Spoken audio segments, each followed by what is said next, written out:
제179편 마지막 만찬.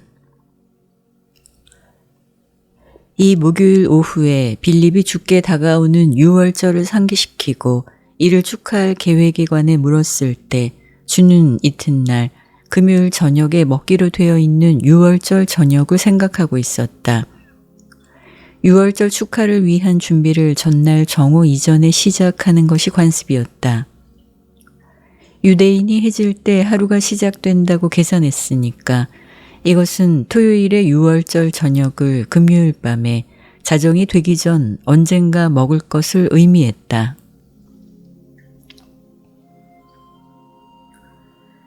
그래서 사도들은 그들이 하루 일찍 유월절을 축하할 것이라는 주의 발표를 이해하지 못하고 온통 어리둥절했다.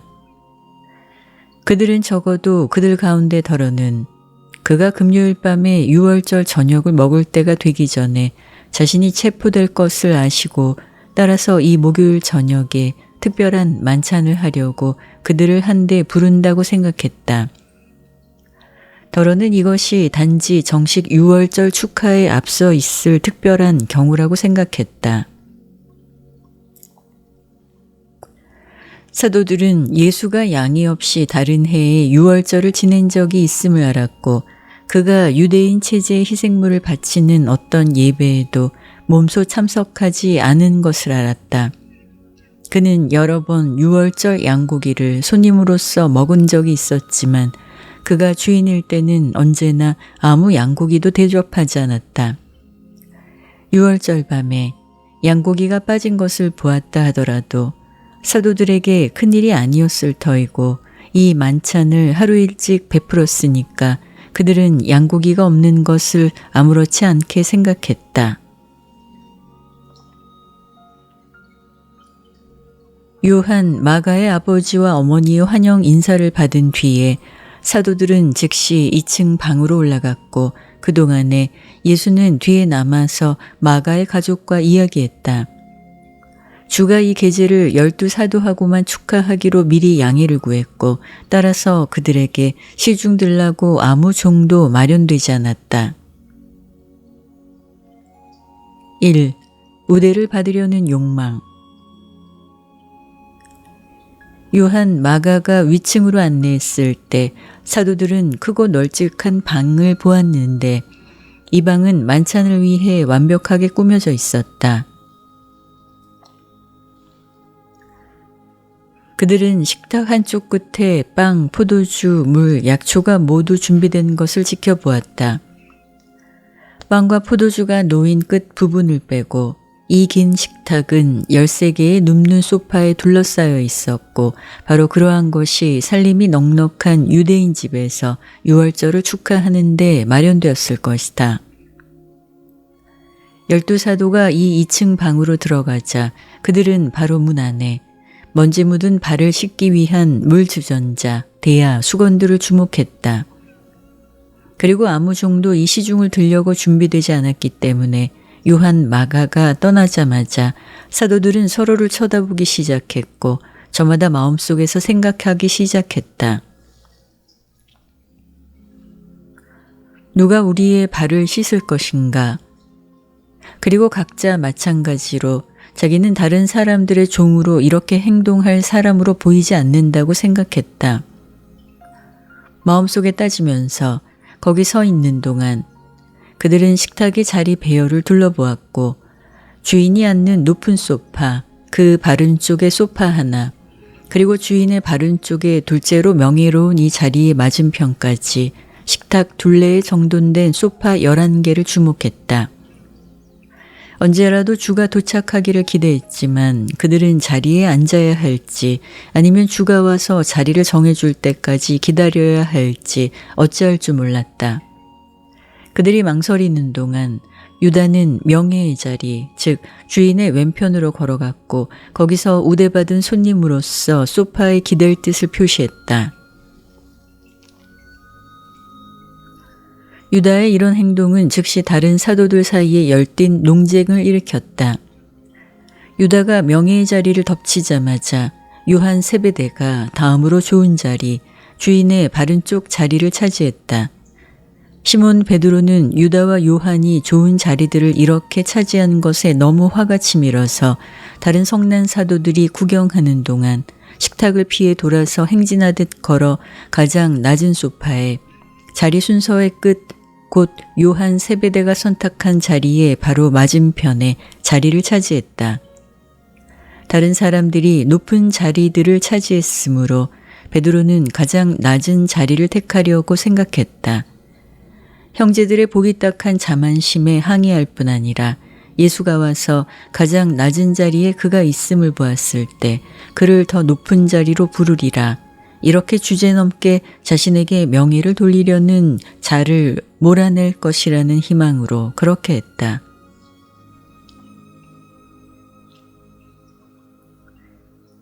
이렇게 가장 높은 자리와 낮은 자리가 찾아 나머지 사람들은 자리를 골랐고 모두 자리를 잡을 때까지 더러는 유다 가까이 더러는 베드로 가까이 앉았다.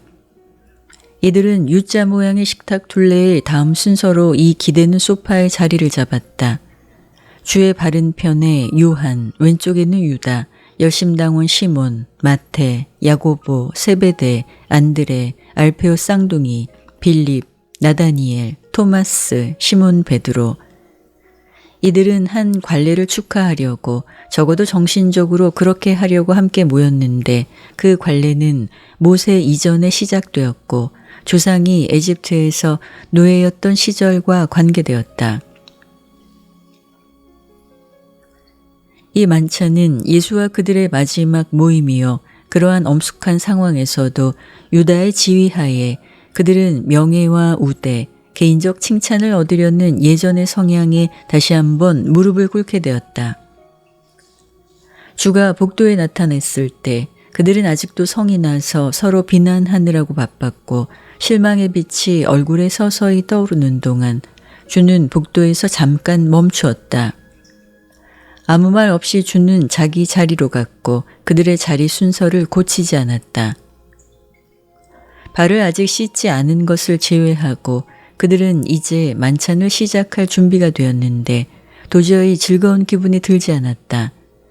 주가 도착했을 때 충분히 감정을 자제하여 자기 느낌을 사람들 앞에서 삼가 표현하지 않았던 몇 사람이 품었던 생각은 말할 것도 없고 그들은 아직도 서로 가시돋친 말을 주고받기에 바빴다.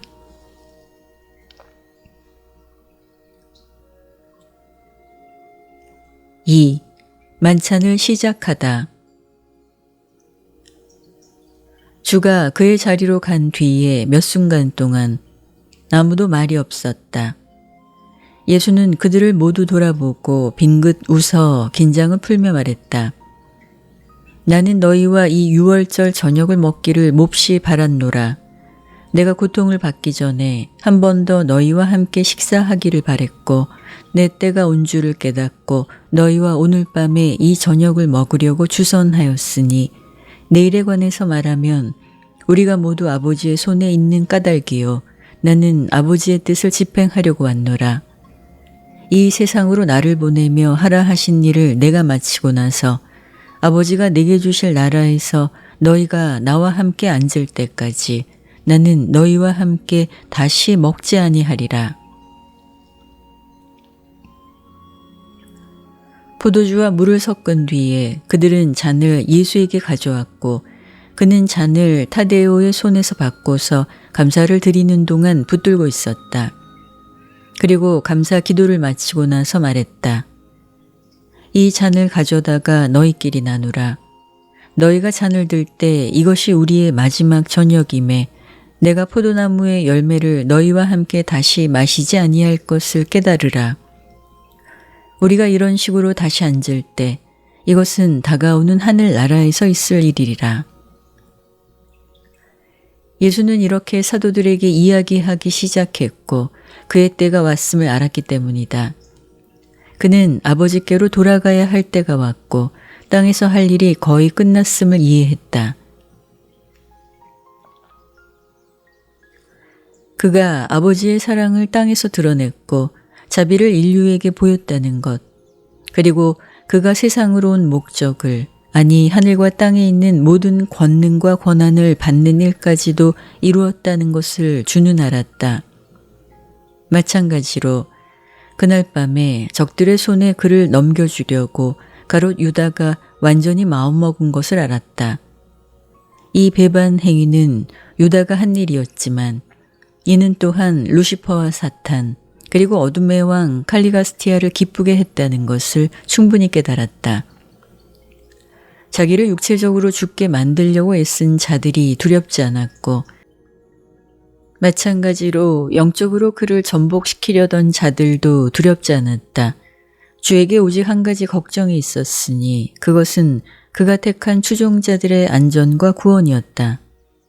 그래서 아버지가 모든 일을 그의 권한 밑에 두었다는 것을 충분히 알고서 주는 이제 형제의 사랑의 비유를 연출하려고 준비했다. 3. 사도들의 발을 씻다. 유월절의 첫 잔을 마신 뒤에 주인이 식탁에서 일어나서 손 씻는 것이 유대인의 관습이었다. 식사하다가 나중에 둘째 잔을 마신 뒤에 마찬가지로 모든 손님이 일어나서 손을 씻었다. 주가 손 씻는 예식의 절차를 한 번도 지킨 적이 없음을 사도들이 알았기 때문에 그들이 이 첫 잔을 마신 뒤에 그가 식탁에서 일어나서 말없이 물 주전자와 대야와 수건이 놓여있는 문 가까이 걸어갔을 때 주가 무엇을 하실 생각인지 그들은 알고 싶어 궁금해졌다. 주가 겉옷을 벗고 수건을 가지고 허리를 졸라매고 발 씻는 대야 하나에 비로소 물을 붓는 것을 보자 호기심은 경악으로 바뀌었다. 바로 얼마 전에 서로 발 씻어주기를 거절하고 식탁에서 명예의 자리를 놓고 그렇게 보기 딱한 다툼에 말려들었던 이 12사람이 놀란 것을 상상해보라.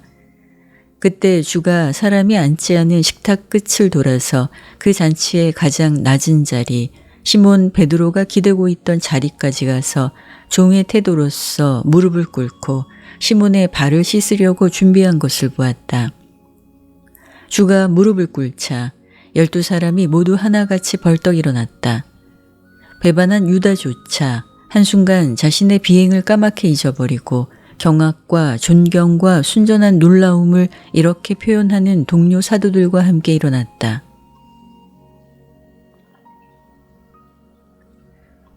시몬 베드로는 서서 위로 올려다보는 주의 얼굴을 내려다보았다. 예수는 아무 말도 하지 않았고 말할 필요가 없었다. 그의 태도는 시몬 베드로의 발을 씻을 생각이라는 것을 뚜렷이 나타냈다. 육체는 약했어도 베드로는 주를 사랑했다. 이 갈릴리 어부는 예수의 신성을 진심으로 믿고 게다가 그런 믿음을 온전히 사람들이 보는 앞에서 처음으로 고백한 인간이었다. 그 뒤로 베드로는 주의 신다운 성품을 정말로 의심한 적이 없었다. 베드로가 마음속에서 예수를 너무나 숭배하고 존중했으므로 주가 거기에 무릎을 꿇고 자기 앞에서 비천한 종의 태도를 취하고 노예가 하듯 그의 발을 씻겠다고 제안한다는 생각에 그의 혼이 의분을 느낀 것은 이상한 일이 아니었다. 이내 주에게 말을 건넬 만큼 충분히 정신을 가다듬었을 때 베드로는 동료 사도 모두가 가슴속에 느끼고 있는 생각을 말했다. 이렇게 크게 당황한 몇 순간이 지난 뒤에 베드로는 말했다. 주여, 당신은 정말로 내 발을 씻으실 생각이나이까? 그리고 나서 베드로의 얼굴을 올려다보며 예수는 말했다. 내가 하고자 하는 것을 내가 충분히 이해하지 못하는가 하지만 이제부터 이 모든 것이 무슨 의미인가 내가 알게 되리라. 그리고 나서 길게 숨을 들이쉬며 시몬 베드로는 말했다. 주여, 당신은 결단코 내 발을 씻지 못하나이다. 그리고 예수가 이렇게 그들 앞에서 자신 낮추기를 허락하지 않겠다고 베드로가 굳게 선언하는 데 동의한다는 뜻으로 사도들은 저마다 고개를 끄덕였다. 이 진기한 장면의 눈부신 호소력에 처음에는 가롯 유다조차도 마음이 움직였다.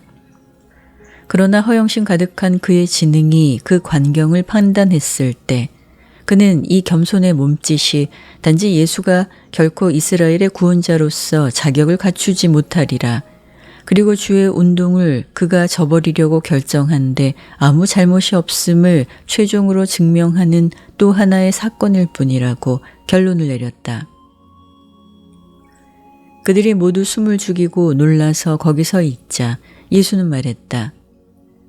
베드로야, 내가 선언하노니 내가 네 발을 씻지 아니하면 내가 행하고자 하는 일에 내가 나와 아무 상관이 없으리라.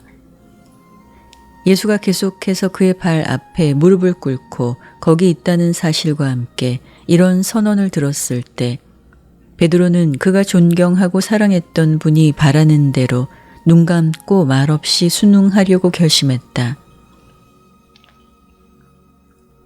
주가 이렇게 시중 들겠다는 제안을 연출한 데는 사람이 주의 일과 미래에 연결되는 것을 좌우하는 어떤 의미가 따라붙는다는 생각이 비로소 떠오르자 시몬 베드로는 예수에게 그의 발을 씻게 한다는 생각을 받아들였을 뿐 아니라 그의 성미대로 성급히 말했다. 그렇다면 주여, 내 발뿐 아니라 내 손과 머리도 씻어주소서. 베드로의 발을 비로소 씻으려고 준비하면서 주는 말했다. 이미 깨끗한 자는 발만 씻으면 되느니라. 오늘 밤에 나와 함께 앉는 너희는 깨끗하지만 다는 아니라. 그러나 나와 함께 먹으려고 앉기 전에 너희는 발에 먼지를 씻었어야 하느니라. 게다가 당장에 내가 너희에게 줄 새 계명이 무슨 의미가 있는가 보여주려고 비유로써 너희를 위해 이 시중을 들고자 하노라. 같은 방법으로 주는 식탁을 돌아서가며 말없이 유다도 빼지 않고 12사도의 발을 씻었다. 12사도의 발 씻기를 마치고 나서 예수는 외투를 걸치고 주인의 자리로 돌아갔고 어리둥절한 사도들을 돌아본 뒤에 말했다. 내가 너희에게 행한 것을 정말로 이해하느냐? 너희는 나를 주라 부르고 내가 그런 자이니 너희가 그리 말하는 것이 잘하는 일이라. 그렇다면 주가 너희의 발을 씻었다면 어찌하여 너희는 서로 발 씻어주기를 꺼려하느냐? 형제가 서로에게 해주기 꺼려하는 그 시중을 주가 아주 기꺼이 베푸는 이 비유에서 너희는 무슨 교훈을 받아야 하느냐? 진실로 내가 너희에게 이르노니 종은 주인보다 크지 않으며 파송받은 자는 그를 보낸 자보다 크지도 않으리라. 너희 가운데서 지난 나의 생활 속에서 너희는 시중드는 길을 보았고 인자하게 그렇게 시중드는 용기를 가질 너희는 복이 있도다. 그러나 영적인 나라에서 크게 되는 비밀은 물질 세계에서 권력을 얻는 방법과 같이 않음을 너희는 어찌하여 그리 더디게 깨닫느냐. 내가 오늘 밤 이 방으로 왔을 때 너희는 거만하여 서로 발 씻기를 거부하는 것으로 만족하지 않았을 뿐 아니라 또한 누가 내 식탁에서 명예의 자리를 차지할까 너희끼리 말다툼에 빠져야 하는구나. 그러한 영예는 바리새인과 이 세상의 자녀들이 찾는 것이오늘 하늘나라 대사들 사이에 그리해서는 안 되느니라. 내 식탁에는 우대받는 자리가 있을 수 없음을 너희가 모르느냐. 내가 남들을 사랑하는 것 같이 내가 너희 하나하나를 사랑함을 이해하지 못하느냐. 나와 가장 가까운 자리는 사람들이 그런 영예를 간주하는 것처럼 하늘나라에서 너희가 가진 지위와 전혀 상관이 있을 수 없다는 것을 모르느냐. 이방인의 임금은 그 백성 위에 군림하며 한편 이 권한을 행사하는 자들을 때때로 후원자라고 부르는 것을 너희가 아느니라. 그러나 하늘나라에서는 그렇게 되지 않을지니라. 너희 가운데 크고자 하는 자는 아랫 사람이 될지니라. 우두머리가 되고자 하는 자는 시중드는 자처럼 될지니라. 누가 더 크냐? 식탁에 앉은 자이냐 아니면 시중 드는 자이냐. 식탁에 앉는 자를 보통 더 크게 여기지 아니하느냐. 그러나 내가 시중 드는 자로서 너희 사이에 있음을 너희가 지켜보리라. 아버지의 뜻을 행하는데 너희가 나와 함께 기꺼이 동료 종이 되면 미래의 영광 속에서 아버지의 뜻을 여전히 행하면서 너희는 다가오는 하늘나라에서 권력을 가지고 나와 함께 앉을지니라. 예수가 말씀을 마쳤을 때 알페오 쌍둥이는 마지막 만찬의 다음 과정을 위해 쓴 나물과 마른 과일 반죽과 함께 빵과 포도주를 가져왔다.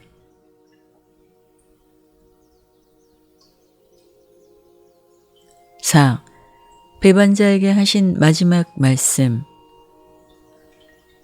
몇 분 동안 사도들은 말없이 먹었지만 주의 명랑한 태도에 영향을 받아서 곧 대화에 끌려들었고 오래지 않아서 이 특별한 계제에 즐거운 기분과 침묵하는 분위기를 망칠 아무런 별난 일이 일어나지 않은 것처럼 식사가 진행되었다. 얼마큼 시간이 지난 뒤 식사의 이 둘째 과정의 중간쯤에 예수는 그들을 둘러보며 말했다. 내가 너희와 함께 이 저녁 먹기를 얼마나 바랐는가 너희에게 일렀고 어둠의 악한 세력이 사람의 아들을 죽이려고 모의한 것을 아는 까닭에 이 은밀한 방에서 유월절 하루 전에 너희와 함께 이 저녁을 먹으려고 결심하였으니 내일 밤 이때쯤이 되어 내가 너희와 함께 있지 아니할 것임이라. 내가 아버지께로 돌아가야 한다고 너희에게 거듭 일렀노라. 이제 내 때가 다가왔으니 너희 중에 하나가 나를 저버리고 적들의 손에 넘길 필요가 없었느니라. 12사도가 이 말씀을 들었을 때 발씻는 비유와 뒤이은 주의 강연 때문에 자기 주장과 자신감을 이미 많이 잃어버렸으므로 당황한 목소리로 망설이며 나니까 물으면서 서로를 바라보기 시작했다. 모두가 이렇게 묻고 나서 예수는 말했다. 내가 아버지께로 가는 것이 필요해도 아버지의 뜻을 이루기 위해 너희 가운데 하나가 배반자가 될 필요는 없었느니라. 이는 혼을 다해 진리를 사랑하지 못한 자의 가슴 속에 감추어진 악이 열매를 얻게 되는 것이라. 영적 패망을 앞서가는 지적 자만은 얼마나 거짓이 가득한가. 여러 해 동안 같이 하던 내 친구가 지금 내 빵을 먹는 자가 지금도 나와 함께 접시에 손을 담그는 것 같이 기꺼이 나를 저버릴 것이라. 예수가 이렇게 말씀을 하자 모두 다시 묻기 시작했다. 나입니까? 그리고 주의 왼편에 앉아있는 유다가 다시 나입니까? 묻자 나물 담긴 접시에 빵을 찍어 유다에게 주며 예수는 말했다. 네가 말했도다. 그러나 남들은 예수가 유다에게 이르는 것을 듣지 못했다. 예수의 바른편 쪽에서 의지하던 요한이 주에게 기대며 물었다. 누구입니까? 맡긴 책임에 충실치 않은 것이 드러난 자가 누구인지 우리가 알아야 하나이다. 예수는 대답했다. 이미 내가 너희에게 일렀으니 적신빵을 내가 그에게 주었노라.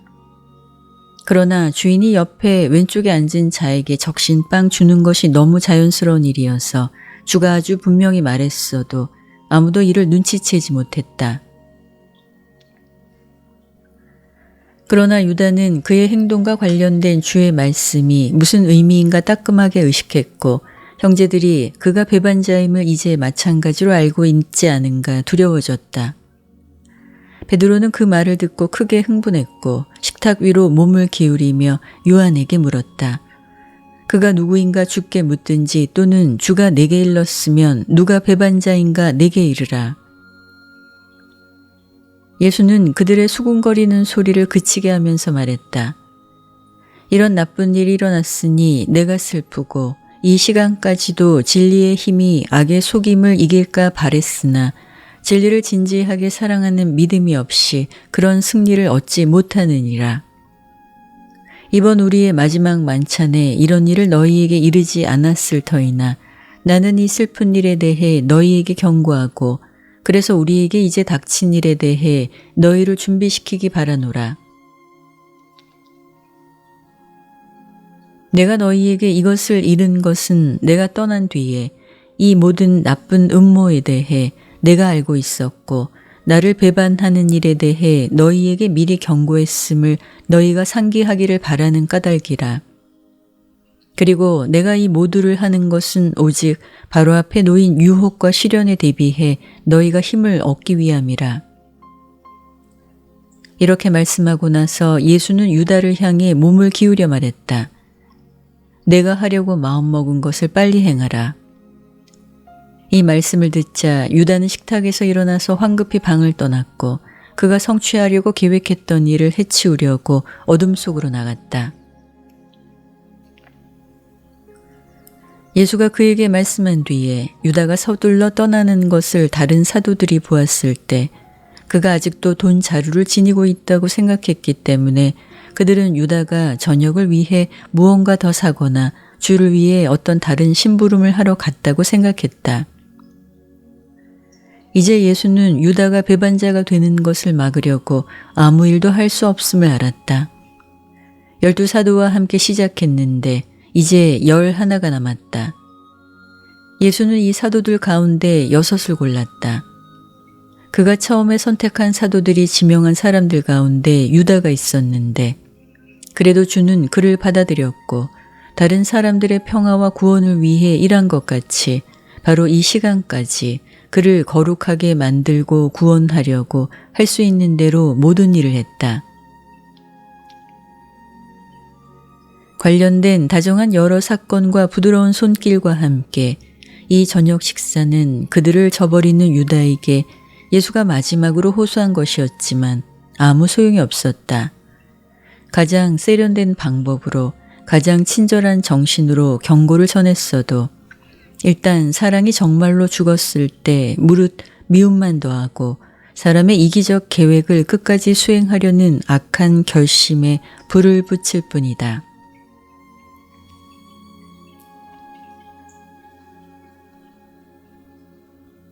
5. 기념 만찬을 설레로 만들다. 그들이 예수에게 셋째 포도주 잔, 축복의 잔을 가져오자 그는 소파에서 일어나서 두 손에 잔을 쥐고 이 말씀으로 축복했다. 너희는 모두 이 잔을 들고 마시라. 이것이 나를 기념하는 잔이 될지니라. 은총과 진리의 새 섭리 시대를 축복하는 잔이라. 이것은 너희에게 신성한 진리의 영이 수여되고 봉사하는 상징이 될지니라. 아버지의 영원한 나라에서 새 모습을 입고서 너희와 함께 마실 때까지 나는 너희와 함께 이 잔을 다시 마시지 아니하리라. 지극히 정중하게 그리고 완전히 고요한 가운데 이 축복의 잔을 마시는 동안 사도들은 모두 무엇인가 보통 아닌 일이 벌어지고 있음을 느꼈다. 옛 유월절은 조상들이 민족의 노예 상태에서 벗어나서 개인의 자유를 얻은 것을 기념했다. 새 섭리 시대의 상징으로서 이제 주는 새로운 기념 만찬을 설레로 만들고 있었는데 이 섭리 시대에는 예식과 이기심의 사슬에 매였던 개인이 이를 벗어나 살아계신 하나님의 아들, 해방된 믿음의 아들들이 형제로서 친교하는 영적 기쁨을 누린다. 그들이 주를 기억하는 이 세 잔을 마시고 나서 주는 빵을 들어 감사를 드린 뒤에 여러 조각으로 만들어 그들에게 돌리라고 지시하며 말했다. 나를 기억하는 이 빵을 가져다 먹으라. 내가 생명의 빵이라고 내가 너희에게 일렀노라. 그리고 이 생명의 빵은 한 선물 안에 아버지와 아들이 하나 된 생명이라. 아들 안에서 드러난 것 같이 아버지의 말씀은 정말로 생명의 빵이라. 기념하는 빵을 먹고 나서 그들은 모두 자리에 앉았는데 이 빵은 필사 육체의 모습을 입고 육신화된 살아있는 진리의 말씀을 상징했다. 이 기념 만찬을 설레로 만들 때 언제나 버릇이었던 것 같이 주는 비유와 상징을 이용했다. 후계자들이 그의 말씀에 정밀한 해석과 분명한 의미를 붙이기 어렵게 만드는 그런 방법으로 어떤 큰 영적 진리를 가르치기를 바랬기 때문에 그는 상징을 이용했다. 이 방법으로 그는 뒤있는 세대들이 그의 가르침을 형식화하고 전통과 독단의 죽은 사슬로 영적 의미를 묶어놓는 것을 막으려고 했다. 예수는 그의 전 생애의 사명과 관련된 유일한 예식, 즉 성찬을 선례로 만들면서 몸소 정확한 정의를 내리기보다 오히려 자신의 의미를 제시하려고 고심했다. 정밀한 공식을 만들어 놓고서 개인이 신과 교통하는 개념을 없애기를 원하지 않았고 형식으로 그 개념을 단단히 묶어 놓아 신자의 영적 상상력을 제한하기를 바라지도 않았다.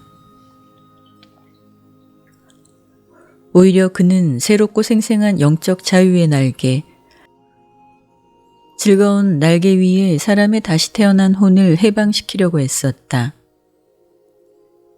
주를 기억하는 이 새 성찬을 이처럼 제정하려고 주가 애썼는데도 육체를 입었던 그 마지막 밤의 상징, 간단한 역적 상징이 엄밀한 해석으로 졸아들고 거의 수학처럼 정확히 정해진 공식에 지배되었기 때문에 지나온 여러 세기 동안 그를 뒤따른 사람들은 그의 뚜렷한 소망이 실질적으로 좌절되도록 처리했다. 예수의 모든 가르침 가운데 아무것도 이보다 더 전통으로 표준화되지 않았다.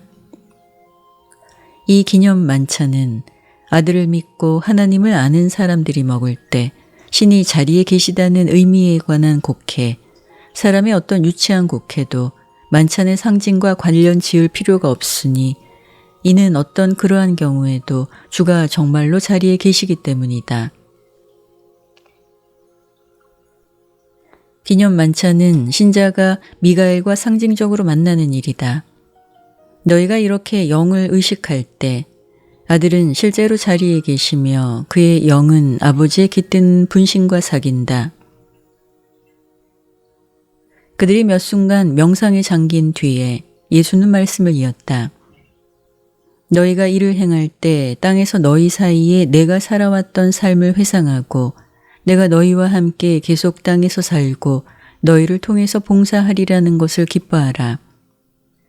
개인으로서 누가 가장 클 것인가 너희끼리 다투지 말라. 너희는 다 형제같이 되라. 하늘나라가 큰 무리의 신자들을 포함하도록 커질 때 마찬가지로 위대하게 되려고 다투거나 그러한 집단들 사이에서 우대받기를 삼가야 하느니라. 그리고 이 위대한 행사는 한 친구의 2층 방에서 일어났다. 그 만찬이나 건물에 대해 아무런 신성한 모습이나 예식으로 성스러워진 것이 없었다. 주를 기억하는 만찬은 교회에 인가가 없이 제정되었다. 이렇게 기억의 만찬을 제정하고 나서 예수는 사도들에게 말했다. 그리고 너희가 이 만찬을 들 때마다 나를 생각하며 먹으라. 너희가 나를 기억할 때 먼저 육체를 입고 산 내 일생을 돌이켜보고 내가 한때 너희와 함께 있었음을 상기하라. 그리고 나서 믿음으로 아버지의 영원한 나라에서 언젠가 너희 모두가 나와 함께 저녁 먹을 것을 헤아리라. 이것은 내가 너희에게 두고 가는 새 유월절, 아니 내 수요 생명, 영원한 진리의 말씀을 기억하는 것이라. 그리고 내가 너희에게 주는 사랑, 모든 육체에 내 진리의 영을 퍼부을 것을 기억하는 것이라. 그들은 모두 함께 시편 118편을 노래하므로 새로운 기념 만찬을 창시하는 것과 연결해 오래된 이 유월절 축하를 피 흘리지 않고 마쳤다.